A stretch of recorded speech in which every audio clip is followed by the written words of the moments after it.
Bom dia. Bom dia, gente. Deixa eu ver aqui. Bom dia para vocês. A semana tá começando, graças a Deus. E a gente vai para mais uma live, tá? A gente vai ler o capítulo de 2 Samuel 6, não? Vamos orar? Pai, em nome de Jesus, muito obrigada, Senhor. Obrigado porque o Senhor é bom. Obrigado pelo seu amor, Senhor. Nos ajuda, Pai, a encarar a semana de uma forma leve, de uma forma tranquila. Nos dá sabedoria, nos dá a paz que excede todo entendimento. Nos ajuda com todos os obstáculos. Continua nos dando, Senhor, provisão, proteção e todo o cuidado. Em nome de Jesus, amém. Gente, ó, a gente vai ler 2 Samuel 6, tá? E aqui Davi entende a importância da presença de Deus. E Davi vai buscar a arca. Então ele acorda e fala assim, eu vou buscar a arca. Porque a arca é o símbolo da presença de Deus. E essa arca, ela tinha sido levada pelos filisteus, tá? Então, ó, vamos ler. 2 Samuel 6.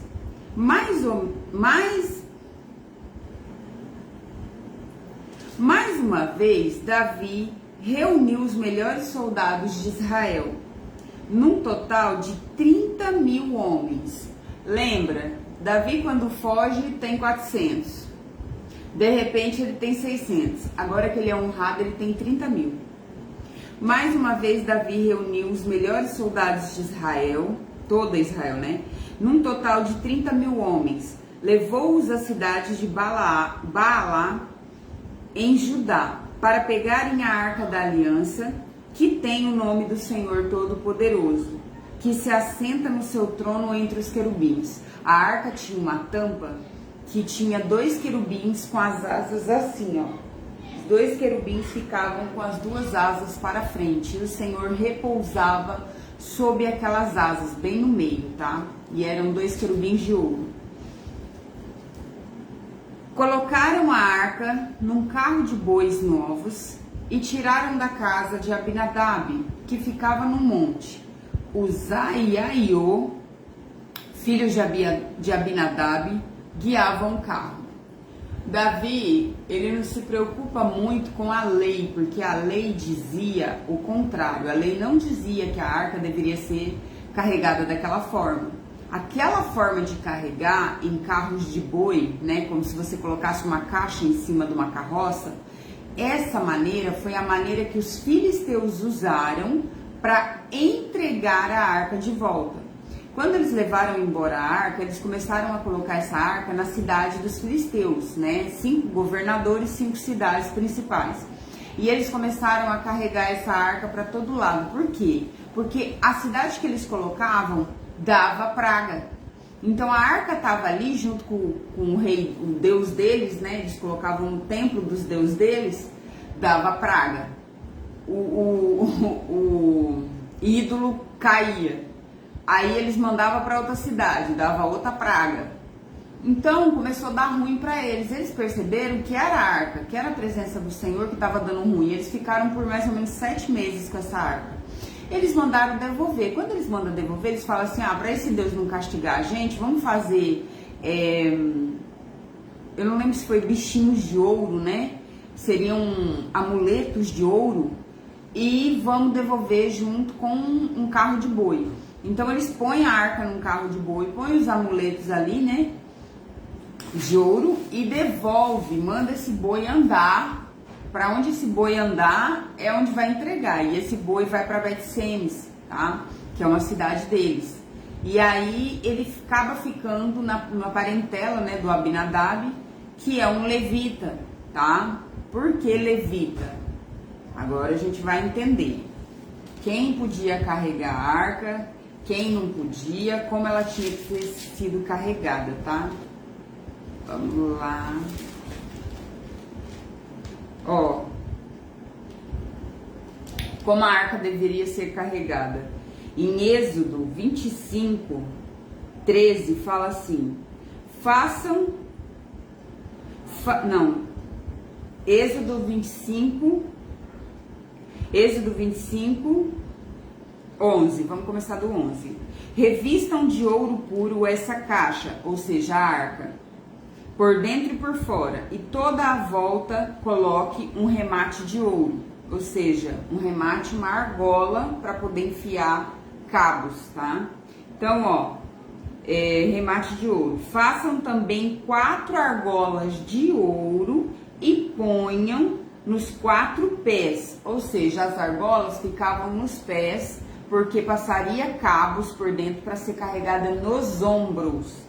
Ó, façam cabos de madeira de acácia e revistam de ouro. Enfie os cabos nas argolas, nos lados da arca, para que ela possa ser carregada. Os cabos ficarão nas argolas da arca e não serão tirados dela. Ok? Então, esses cabos vai ficar ali e não vai ser tirado. Por quê? Porque esses cabos eram colocados aqui no ombro e os levitas, que é esse povo que a gente vai falar agora, tá? Isso do em Êxodo, a partir do 11, fala como que essa arca seria e como que carregaria ela. Agora, vamos falar quem carregaria. O Senhor disse a Moisés, mande chamar a tribo de Levi, Números 3, 5. Em Números 3, 5, vai falar quem vai carregar essa arca. O Senhor Deus disse a Moisés, mande chamar a tribo de Levi e ponha os seus membros para ajudarem Arão, o sacerdote, no serviço religioso. Eles farão tudo o que for necessário na tenda sagrada e estarão a serviço dos sacerdotes e de todo o povo. Cuidarão de todos os móveis e objetos da tenda e cumprirão as obrigações para com os israelitas no serviço religioso. A única responsabilidade dos levitas, da tribo toda de Levi, é servir Arão e seus descendentes. Você ordenará a Arão e seus descendentes que cuidem somente dos seus serviços como sacerdote. Arão só vai cuidar. Qualquer outro homem que tentar fazer isso será condenado à morte. Ou seja, ninguém podia ser sacerdote a não ser da casa de Arão e seus filhos, né? A sua descendência. E ninguém podia tocar nas coisas sagradas, inclusive a arca, a não ser os levitas. Quem eram os levitas? No deserto, aí 14, no deserto de Sinai, o Senhor Deus mandou que Moisés registrasse os levitas por grupos de famílias, todos o sexo masculino, de idade de 1 mês para cima. E Moisés contou como o Senhor havia mandado. Levi tinha 3 filhos, Gerson, Coate e Merari. Então, seriam essas 3 famílias, grupo de famílias, tá? Porque dessas famílias desses filhos descenderiam muita gente, todos levitas da tribo de Levi. Mas Levi teve 3 filhos e desses filhos descenderam a tribo de Levi. E a tribo de Levi, chamado levitas, era somente esse povo que poderia trabalhar com as coisas sagradas do templo. Eles faziam o serviço de ajudar no sacrifício, eles cuidavam da tenda, carregavam a tenda e carregavam a arca. Somente Levi, tá? O que Davi tá fazendo? Aí, para continuar,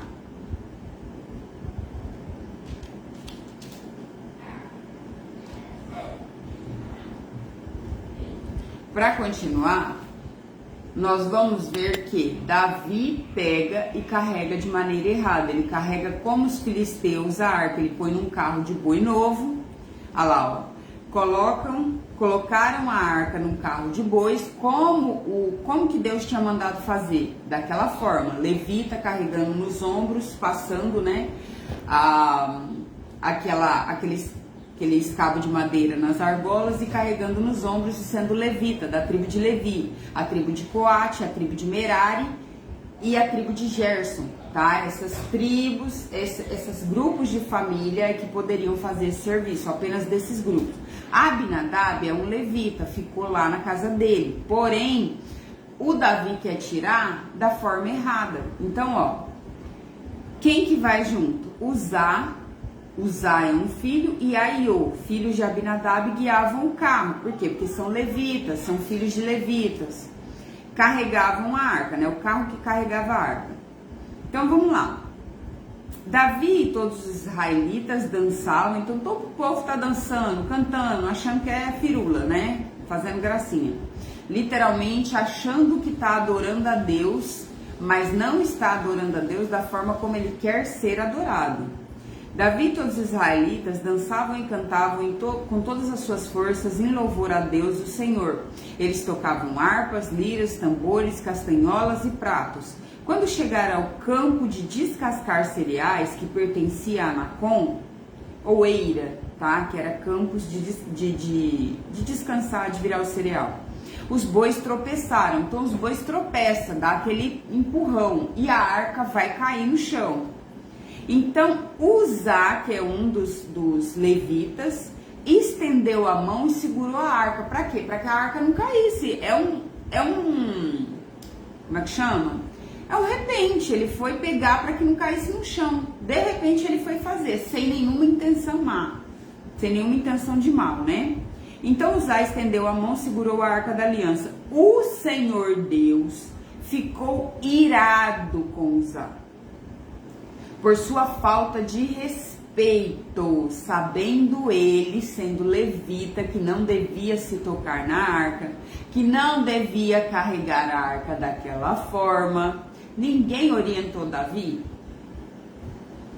Ninguém falou nada para Davi? Ó, Davi, não é assim que se carrega a arca. Ninguém, ele sendo levita, ele sabia da tradição. O que ele fez? Mãozão na arca, nas coisas sagradas de Deus. Então, ó, o Senhor Deus ficou irado com Uzá por sua falta de respeito e o matou. Isso é um sinal, tipo assim, gente, o que vocês pensam que vocês estão fazendo? E Uzá morreu ali, ao lado da arca. Davi ficou furioso com o Senhor. Ele fica bravo com Deus. Na sua ira havia, com Deus, que na sua ira havia castigado Uzá. Assim, até hoje, naquele lugar é chamado de Pérez Uzá, né? Colocou o nome em respeito a Uzá, né? O castigo de Uzá significa Pérez Uzá, porque Uzá tocou na arca. Mas o Davi, o primeiro sentimento de Davi é tipo, é de ira, de raiva. Pô, eu tô tentando fazer tudo certo e Deus faz isso. Às vezes a gente fica assim, né? No sentimento de, pô, mas eu tô servindo a Deus, pô, mas eu tô cumprindo a santidade, pô, mas eu tô fazendo tudo direito, Deus não faz, Deus não me olha, Deus não me vê. E nós ficamos com raiva e nós não confessamos essa raiva a Deus, tá? Um desses pontos é, a gente precisa confessar... Pode secar no catálogo? Tá, vai lá. A gente precisa confessar até os sentimentos ruins que a gente tem, os sentimentos de inveja, os sentimentos de ódio, o sentimento de raiva, ou o sentimento de raiva de Deus. Tá, já você vai pra coisa. Vai lá, vai. Vai. Isso, vai lá. A gente precisa confessar todos os nossos sentimentos para Deus, tá? A gente não pode negligenciá-los. E aqui, Davi, por um momento, fica com raiva, mas depois vem o temor, que era o que faltava em Davi, tá? Davi estava sem temor. Por quê? Porque Davi pensa que é só pegar uma coisa sagrada, a presença de Deus, e fazer de qualquer maneira. Às vezes, a nossa adoração é de qualquer maneira. Às vezes, nós não temos reverência a Deus. Nós não temos reverência à casa dele. Nós não temos reverência às coisas do Senhor mesmo. Ah, eu vou lá, mas eu vou na igreja, mas eu fico olhando se o pastor pregou direito, se a irmã cantou legal, se as pessoas estavam bem vestidas ou mal vestidas. A gente vai na casa de Deus por Deus, tá? Ah, eu vou orar do jeito que, tipo assim, eu deitei e vou orar. Ah, Senhor, me abençoa, já tô até dormindo. Não tem reverência com a oração, não tem reverência com o que é santo, tá? Aqui Deus traz um alerta pra gente ter reverência com aquilo que é santo. Deus não é bagunça, Deus não é brincadeira, Deus não é de qualquer maneira.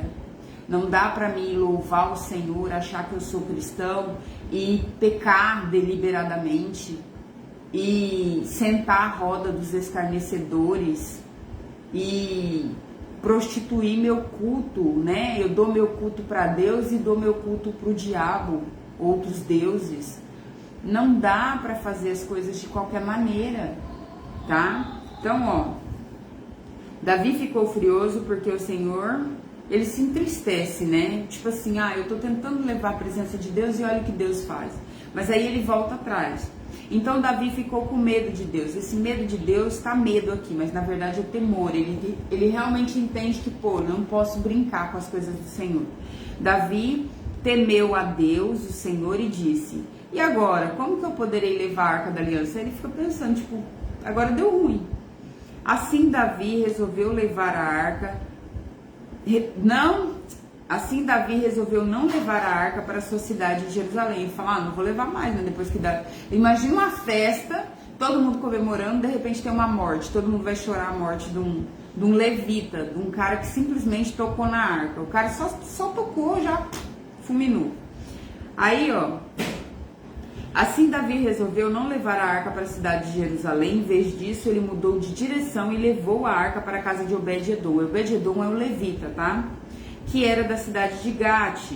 Gate é uma cidade dos filisteus, mas ele morava lá. A Arca da Aliança ficou ali 3 meses e o Senhor abençoou Obed-edom e sua família. Então, quando Obed-edom recebe com reverência, respeito, o que é reverência? É um respeito profundo. É um respeito profundo pelo sagrado. O Obed-edom recebeu com reverência, recebeu com respeito aquilo que vinha do Senhor. Oi, bom dia, que Deus te abençoe, tá? Em nome de Jesus. E por Obed-edom ter recebido a presença de Deus com respeito, com reverência, ele foi abençoado. 3 meses bastou para ele ser abençoado. Levou para a casa de Obed-edom, que era na cidade de Gate, a Arca da Aliança, 2 Samuel 6:11, tá? A Arca da Aliança ficou ali por 3 meses e o Senhor abençoou Obed-edom e a sua família. Aí o rei Davi vai saber que Obed-edom está sendo abençoado. O rei Davi soube que por causa da arca, o Senhor havia abençoado a família de Obed-edom em tudo. E tudo que ele tinha. Então, tirou a arca da casa de Obed-edom com uma grande festa e levou para a cidade de Davi. Então ele pensa assim, o Senhor abençoou. Isso também é um sinal para Davi de que Deus não está bravo por ter tirado a arca de onde ela estava, lá da casa do Abinadab. Porque até então, ele pensa que Deus está bravo, né? O Davi pensa assim, Deus está bravo porque eu tirei a arca, né? Tirei a presença dele de lá da casa do Abinadab. Então ele deixa cá na casa de Obed-edom pensando, não dá para resgatar a arca mais, Deus está bravo. Quando ele vê que Obed-edom é abençoado pela presença de Deus, ele vê que não é que Deus está bravo por ter tirado a arca. Deus ficou bravo porque não obedeceu como ele queria ser adorado. Deus tem uma maneira de ser adorada e ele quer ser adorado daquela maneira. Como é? Em santidade. O que é santidade? É obedecer a palavra, não é ser santo. Nós aqui, nós não vamos dar conta de ser santos. Não tem condição, a gente vai pecar até o último dia das nossas vidas, mas um pecado não intencional. Eu não faço o pecado querendo pecar, né? Eu não vou me prostituir, eu não vou adulterar, sair com outras pessoas, eu não vou usar drogas, eu não vou beber intencionalmente, né? Embriagar-se, né? Porque a bebida é ruim quando a gente se embriaga e aí vem as brigas, a contenda, a sensualidade exagerada, os mal-estares, né? O falar demais. Então, tudo isso que o álcool tira a nossa consciência e traz é o que Deus chama de pecado. Então, eu não vou fazer nada intencionalmente que desagrade a Deus. Mas, obviamente, em algum momento eu vou pecar no meu pensamento, eu vou falar alguma coisa que eu não deveria e eu vou me arrepender porque o Espírito Santo que mora em mim vai falar comigo, você errou naquele sentido, você fez assim, você fez assado, tá? Então Davi percebe que a reverência, a maneira de adorar a Deus tem que ser corrigida, tem que ser do jeito de Deus. Deus tinha um jeito certo para que a arca fosse carregada. Então, o rei Davi soube que por causa da arca o Senhor havia abençoado a família de Obed-edom e tudo que ele tinha. Então tirou a arca da casa de Obed-edom com uma grande festa, ou seja, do jeito certo, adorando a Deus e com os levitas carregando, que era assim que Deus queria. Depois que os homens carregavam a arca, deram 6 passos. Então, os levitas põem a arca no ombro, dá 6 passos e ali Davi faz um sacrifício. Pode ser que a cada 6 passos Davi fez um sacrifício? Pode ser. Ou pode ser que apenas nos primeiros 6 passos ele tenha feito o sacrifício. O que acontece é que não deixa claro para os historiadores, nem aqui, tá? Então, depois que os homens carregavam a arca, deram 6 passos, Davi ofereceu a Deus um sacrifício de um touro e um bezerro gordo, que era assim que se fazia sacrifício pelos pecados de todos. Davi vestindo um manto sacerdotal de linho. Esse manto chama-se éfode e ele é cavadinho, tá? É um manto que não é grande, tá? Então ele vestiu somente esse manto, tirou as vestes reais, vestiu esse manto e dançou na presença de Deus livremente. Não era comum um rei fazer isso, mas ele o faz, sem se importar com quem vai achar isso ou aquilo. Então, Davi, vestindo o manto sacerdotal, dançou com todo entusiasmo em louvor a Deus o Senhor. E assim ele e todos os israelitas levaram a arca da aliança para Jerusalém, com gritos de alegria e com som de trombeta, dançando, festejando. Quando a arca estava entrando na cidade, Mical, filha de Saul, a primeira esposa de Davi, olhou pela janela e viu que o rei Davi estava pulando e dançando em louvor ao Senhor. Então sentiu por ele um profundo desprezo. Ela vê ele praticamente, com aquele veste, fora o manto sacerdotal, pelado, ela considera o pelado. Então, e dançando no meio de muitas mulheres, no meio do povo literal, ela sente desprezo por ele. Levaram a arca e colocaram no seu lugar, na barraca que Davi tinha preparado para ela. Então ele ofereceu a Deus o Senhor sacrifícios que foram completamente queimados em ofertas de paz. Quando acabou de oferecer os sacrifícios e as ofertas, Davi abençoou todo o povo em nome do Senhor Todo-Poderoso. Depois deu a cada homem e a cada mulher de Israel um pão. Era normal dividir um pouco da oferta e comer, tá? Um pedaço de carne assada e passas. E em seguida foram todos para sua casa. Davi voltou para casa a fim de estar com sua família. Lembrando que essa família era 8 mulheres e um monte de concubina e um monte de filho. E Mical, filha de Saul, saiu para encontrá-lo. Então ela é esposa também, ela sai para encontrar ele. E aí ela fala: que bela figura fez hoje o rei de Israel.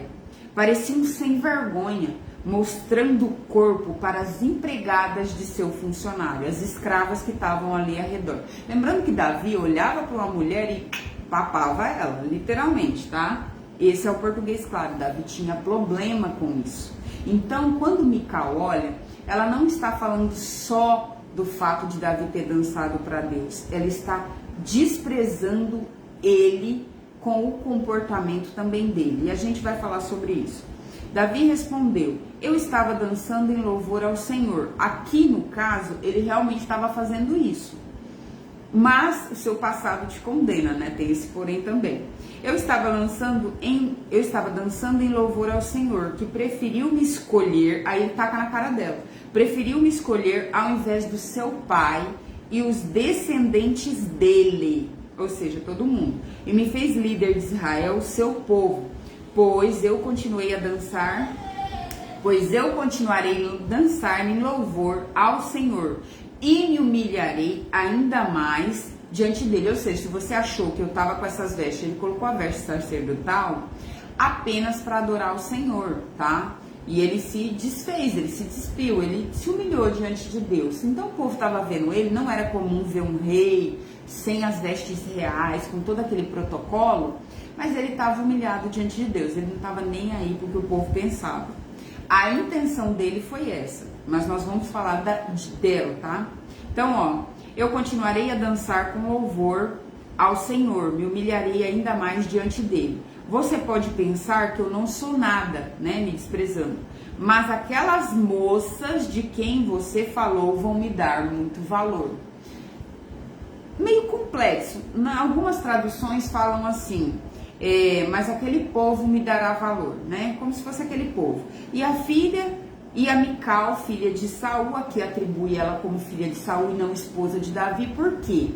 A Bíblia é muito clara quando ela fala de coisas. Então, provavelmente, Mical já estava separada maritalmente de Davi, ou tendo contendas ali naquele casamento. E fala que ela nunca teve filhos. Pode ser, todo mundo fala uma pregação como se aquilo fosse um castigo de Deus, mas vamos ao contexto.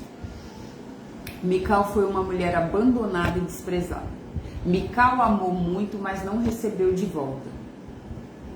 Que é o que acontece com muitas de nós. Nós amamos muito alguém e nós não recebemos de volta esse amor. Nós amamos muito, doamos muito de nós e não recebemos esse amor. Mical foi uma mulher assim. Mical amava Davi, mas a Bíblia não fala que Davi amava Saul, amava Mical. O Saul fala para Davi, você quer minha esposa? Quando Saul vê que a Mical ama Davi, o Saul resolve dar a filha mais nova, que é Mical, porque ele já havia negado a filha mais velha. A filha mais velha, que seria a primeira a casar com Davi, quando ele mata Golias, ele chega no acampamento dos irmãos. Os irmãos estão lá lutando, né? Entre aspas, lutando com medo do Golias. Ele vai levar pão para esses irmãos. Quando ele chega e vê o Golias, ele resolve enfrentar o Golias. Mas ele pergunta, o que vai ser dado para quem matar Golias? E os caras falam assim, vai ser dado a filha do rei, que seria a filha mais velha. Ele enfrenta, por quê? Porque ele vai receber a filha, ele vai morar no palácio e ele vai ter os atributos, os tributos, né? Os tributos que eram pagos de toda a família dele, que pagava tributo ao rei, perdoado. Então a família nunca mais pagaria tributo. Então ele pensa, nossa, é uma vantagem. Quando ele vai para o palácio morar, assim que ele derrota Golias e Saul leva ele, reconhece ele e leva ele, Saul não dá a filha mais velha, porque a filha mais velha daria direito ao trono. Como ele fica com medo de Davi para o trono, ele não dá a filha mais velha, mas a filha mais nova gostava dele, que é a Mical. Então ele nega a filha mais velha, passa o tempo, ele vê que a mais nova gosta, o Saul, resolve dar para Davi. Davi quer fazer parte do reino. Não fala que Davi ama Mical. Davi pega, ele fala assim, o Saul começa a dificultar, se você pegar sem prepúcio, né, matar 100 homens, trazer o prepúcio, que é aquela pontinha de pele do órgão genital masculino, se você trouxer para mim, eu te dou a Mical. Ele mata 200. Estava interessado em se fazer parte do reino ou não? Tava. Ele passa um tempo casado com Mical, não tem filhos. Aí o rei resolve matar ele foge. Quem ajuda ele? Mical. Mical ajuda porque o ama, a Bíblia fala. Obviamente que Davi é um cara guerreiro, Davi é um cara lutador, Davi enfrenta muitas coisas, foge de Saul, também é ajudado por Jonatas, que é o irmão de Mical e filho do rei, que amava ele com amor fraternal. Foge, barará, bururu. Cadê que Davi vai atrás de Mical? Davi se arrisca até para cortar um pedacinho do manto do rei, quando o rei está na caverna, né? Mas não vai atrás de Mical. Obviamente que Mical ficou esperando. Davi tem 400 homens que ele torna homens de guerra, depois 600. Não manda um recado para Mical. Mical foi abandonada. Mas Davi continua com fogo, arruma uma esposa chamada Ainoã. Quando ele olha para a mulher do Nabal, o que ele vê? Beleza.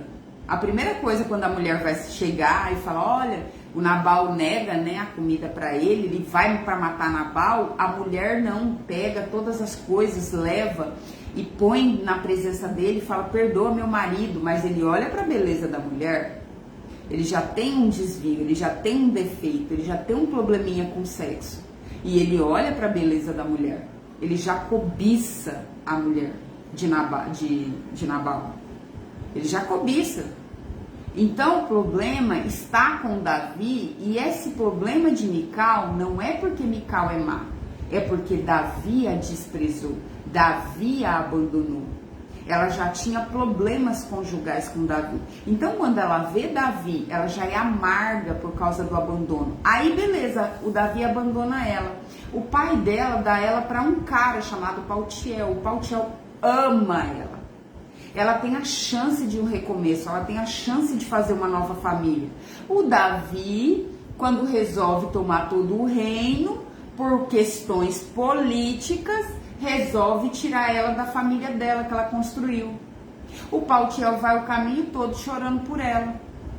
Agora fala pra mim, o Davi abandonou essa mulher, agora Davi tem 6 esposas, ela fez uma família, recomeçou, ela vai ter que sair dessa família, morar com mais 6 esposos, 300 filhos, sendo que ela não teve nem nenhum, ela não teve nenhum com o Davi, não teve nenhum com o Paltiel, talvez ela já era estéril, talvez não. Olha onde ela vai ser jogada. Será que ela foi tratada como uma boa esposa? É óbvio que não. É óbvio que não. Davi era um ótimo rei, era um ótimo amigo, era um ótimo irmão, mas devia ser um péssimo esposo. Ele não podia olhar para um rabo de saia que ele já estava com fogo, 300 concubinas. Então a realidade da Mical é que ela é uma mulher abandonada. Ela é uma mulher que foi desprezada. Ela deu todo o amor que ela podia e ela recebeu nada. Então quando Mical vê ele pelado na cabeça dela, sem as vestes reais, dançando com um monte de mulher em volta, que ele não podia ver uma concubina, ela despreza ele, ela fica enfurecida. Porque provavelmente ela já vê como ele olha para as outras mulheres, né? Uma mulher, ela só reflete aquilo que o marido dá para ela. Provavelmente a amargura dela já vem de muito tempo, muita coisa ela deve ter visto naquele reino. Então o que acontece? Só que o problema é o que fazem com a gente não pode respingar em Deus. Quando ela despreza Davi, Davi está dançando pela arca, a amargura dela respinga em Deus. Porque aquele ato era um ato de adoração. Só que ela está tão amarga, ela está tão injuriada no coração, ela está tão desprezada, tão abandonada, que ela não separa a adoração do Senhor com as atitudes libidinosas do marido. Ela não consegue separar. E é onde a gente fala, não onde a gente não tem que falar. É onde a gente fica irado, às vezes num grupo de amigos que a gente não tem que se irar. É onde a gente atribui a malvadeza também aos parentes familiares, onde a gente não tem que falar, sabe?